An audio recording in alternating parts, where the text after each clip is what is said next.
when I was in the primary school. I started since 1948. I've been in school. I didn't get to, they said, you'll be in class 1, go to class 2. When I finished class 1, they put me in class 1A. I think I started 47. And that time your hands have to reach your ear like this. Then they eventually pushed me to class 2. And my father will beat me at home just to study. The teacher will beat me at school to study. But it wasn't, I was wondering why all this trouble? Why are they tormenting me like this, harassing my life? They put me in class 2, 1949. That time, they have not allowed me to go to standard 1, but just to be doing preliminary for primary. So eventually they put me in class 2. Then again, when the others went on, I went to class 2B. And then I got to standard 1, then standard 2. And even when we were taking, because those days we had to take exam in standard 2 to go to standard 3 in another village. But even near the exam like this, what was I doing? I was playing and sleeping because we went in another place to go and have that examination. And eventually, when we took the exam, I think 52, I said, will I pass? Because, I wasn't very sure. And I remember what they asked those days, 1952. They put child, singular. Then they put plural here and put dash. They want you to put children. And I've been wondering what are we to put here? Is it childs or child? No, I wouldn't know. Eventually, they said, okay, go to standard 3. Standard 4. The teacher was so furious with me. And he saw me playing somewhere and laughing. He called me and said, why are you laughing? Of all people. You don't know any arithmetic, you don't know. English, you don't know. Geography, you don't know. Civics, you don't. Nothing that you know.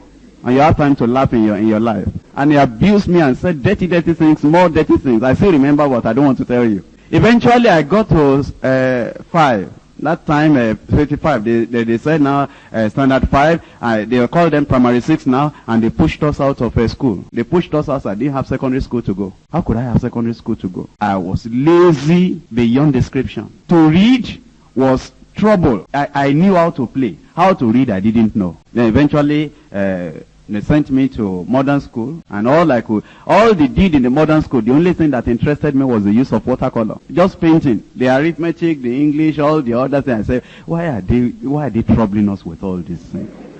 But the watercolor and everything, I like that one. Eventually my father said, my firstborn in a modern school, you should go to secondary school. Pulled me out of that place again, and then put me in another place. Studying for secondary school.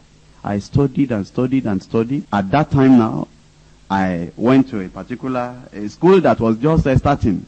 Where, to get to King's College, in fact, I didn't even take the form. I knew that you'll be wasting the money for the form. And to go to any of these other groups, but the one that just started the previous year, where they want students, where that school is not popular, it's not known very much. But now, if you take exam there, when the other group people, when they choose this, and then you will find a place in this new school. So I got to that new school eventually. Class 1, class 2, class 3, class 4. Just nothing. They were just pushing me on. In a new school, they want to bring in new students and push you forward. It's not government school. But they were all the time writing in the report. If this boy will read, maybe he can do well. Let him work harder. All those comments depicting laziness. I won't write my notes.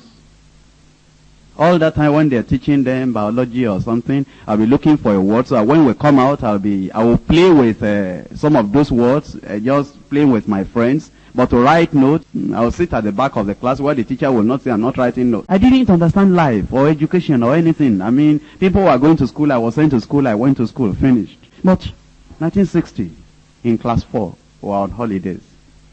I waited behind. Then I sat down and said, look at my age now. And school start is coming next year. Am I going to live my life like this? So I just changed. During that time, I took the notes of all the others in biology, in chemistry, in physics, and all the other notes that I've been writing. I sat down, I wrote everything. I said, now I am going to make this thing. Even ordinary geometry, till class 3, I was still getting 5% in geometry. And algebra, I was lucky. I was getting on well. Another class, I got 24 in geometry. Chemistry, almost nothing sometimes. Sometimes I get 0% in history, complete 0. Because for that 1 hour, I will look at the examination paper like this. I will not recognize anything in that question paper. Even till we were in class 4, 1960, I remember the name of the teacher. Sometimes he will not even point at me to ask any question when he's asking questions from all the other people. Because he knew that it was a waste of his time. But that class 4, I sat down, I said, this thing that is causing failure, I'm going to rectify it. Nobody talked to me. In fact, they didn't know that I'll ever make anything. I just decided, I didn't even know the reason. It wasn't because, well, being the firstborn of my father, I didn't even think of that. Being this or being, I didn't think, it's just that, since primary school. Why am I like this? And yet, if we are playing and you did anything, I can remember anything we did on the field, anything we did when we are running around. It's the geography I can't remember. And it's the same brain that remembers all these other things that is not remembering this. No, I will change. And that year, 1960, getting to class 5, I passed. Not that like they were pushing me forward before. Class 5. From the first day we opened like this, I wrote all my subjects now. I wrote A1 in front of them. And I put it, every time I'm going to study, I put it down there. And I would get to the class, I would study, I would ask questions from the teachers, I would do everything I ought to do. All the other students would go, Kumuyi. Well, which one is this? Before, I will run out of the school and go to Children and Seraphim Church wearing white garments in town. I will leave all the other students and go to be dancing, beating drum in the Children and Seraphim Church in town. But that 1961, I cut off all those things. And I said, this year, school start is coming, I'm going to do something. All the other students will say, and say, Kumuyi, A1, A1, A1. Because I wrote, everybody can say, I just wrote everything down there. And I studied. And you know, I had one of the best results in our class in school start. And when my father said, please, I don't have money to send you to HSC, I said, don't worry. I picked up at advanced level on my own, and I began to study. And my pure maths, I had A1. Applied maths, I had A3. I went to University of Ibadan. From University of Ibadan, all through like that, by the time I will come out, I had the best result in the whole university. But that's because 1960, I sat down, I said, this failure that has been following me from primary school up to this point, I'm breaking it. I wasn't a Christian. I wasn't born again. I just said, this one, it will not continue. I'm breaking this one. You should break failure in your life. And sit down and think. And this is not a pretense. No teacher, if all the teachers, if I stayed with what the teacher said, I will never have made anything. They abused me, they cursed me, they did everything. They discouraged me. Well, I just decided on my own that I'm going to change. And I've discovered that when I was at school, all those times I was failing, the major thing in my life was laziness. That time, the brain was there, the understanding was there, no motivation, because a lazy man doesn't have motivation for anything. No forward looking. A lazy man doesn't look forward. A lazy man is just saying, well, he might wish, he might desire, but no strong drive to actually get anything done. He's too lazy to plan his life. And since I knew that was the basic thing, the major thing in my life, when I became a Christian, I distinguished myself. And when I became a Christian worker, I had known that if I will just be up at it, working my fingers to the bone, and anything I want to do in the Christian service, I know that if I will not allow this laziness of that time to come back, that I'll make it. You know, people wonder now, how can you preach 2 times on Monday, 3 times on Thursday, and 4 times on Sunday almost every time? Well, if I was like I was before, to even preach once is trouble. But now, preaching 4 services, because I had broken that thing in my life since 1960, before I was even converted.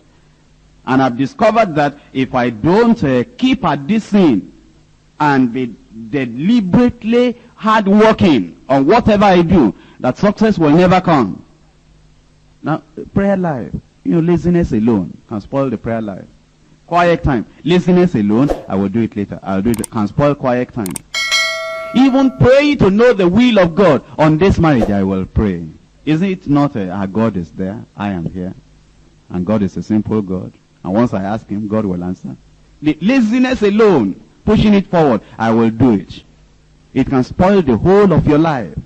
But thank God I broke that thing. And this morning, I'm calling on you to please understand that every one of us can succeed. But you must now check up your own life personally. Not relating it with brother so-and-so, sister so-and-so, on a personal basis. And say, if this thing has been causing my lack of success, not having what I dreamt to have, desired to have, what is it that is causing it? I'm going to remove it. And I believe it will be removed in your life. And this message alone, you will say, well, I thank God. You know, in those days, my teachers didn't change. 1960. The same man that was teaching the history, he was still the same man. The same man teaching the geography, teaching the mathematics. All of those people were the same. The classroom did not change. Our library books, the library was still the same. All the conditions were the same. I was the only person that changed. Because I changed, even though conditions around me remained the same, because I changed, everything in my life changed. Until today, that change is still following after me. Things around you may not change in life.